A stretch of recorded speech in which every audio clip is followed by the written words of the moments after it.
بسم اللہ الرحمن الرحیم۔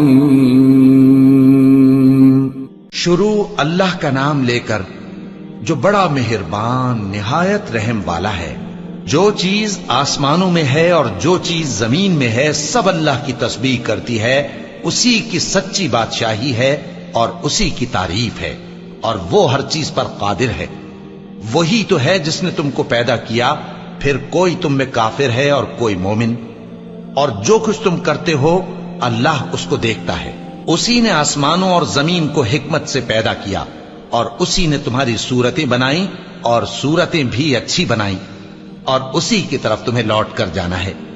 جو کچھ آسمانوں اور زمین میں ہے وہ سب جانتا ہے، اور جو کچھ تم چھپا کر کرتے ہو اور جو کھلم کھلا کرتے ہو اس سے بھی آگاہ ہے، اور اللہ دلوں کے بھیدوں تک سے واقف ہے۔ کیا تم کو ان لوگوں کے حال کی خبر نہیں پہنچی جو پہلے کافر ہوئے تھے؟ تو انہوں نے اپنی کرتوت کی سزا کا مزہ چکھ لیا، اور ابھی دکھ دینے والا عذاب اور ہونا ہے۔ یہ اس لیے کہ ان کے پاس پیغمبر کھلی نشانیاں لے کر آتے تو وہ کہتے کہ کیا ایک آدمی ہمیں ہدایت کرے گا؟ تو انہوں نے ان کو نہ مانا اور منہ پھیر لیا، اور اللہ بھی بے نیاز ہو گیا، اور اللہ بے نیاز ہے، لائق حمد و ثنا ہے۔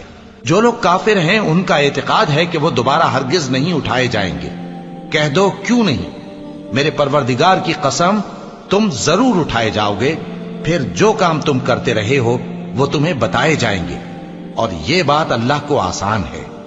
تو اللہ پر اور اس کے رسول صلی اللہ علیہ وآلہ وسلم پر اور اس نور یعنی قرآن پر جو ہم نے نازل فرمایا ہے ایمان لاؤ، اور اللہ تمہارے سب اعمال سے خبردار ہے۔ جس دن وہ تم کو اکٹھا کرے گا یعنی حشر کے دن، وہ نقصان اٹھانے کا دن ہے، اور جو شخص اللہ پر ایمان لائے اور نیک عمل کرے وہ اس سے اس کی برائیاں دور کر دے گا، اور جنت کے باغوں میں جن کے نیچے نہریں بہ رہی ہیں داخل کرے گا۔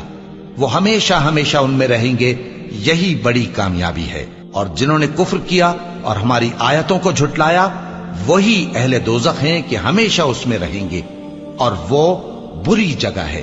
کوئی مصیبت نازل نہیں ہوتی مگر اللہ کے حکم سے، اور جو شخص اللہ پر ایمان لاتا ہے وہ اس کے دل کو ہدایت دیتا ہے، اور اللہ ہر چیز سے باخبر ہے۔ اور اللہ کی اطاعت کرو اور اس کے رسول کی اطاعت کرو، پس اگر تم منہ پھیر لوگے تو ہمارے پیغمبر کے ذمے تو صرف پیغام کا کھول کھول کر پہنچا دینا ہے۔ اللہ جو معبود برحق ہے اس کے سوا کوئی عبادت کے لائق نہیں، تو مومنوں کو چاہیے کہ اللہ ہی پر بھروسہ رکھیں۔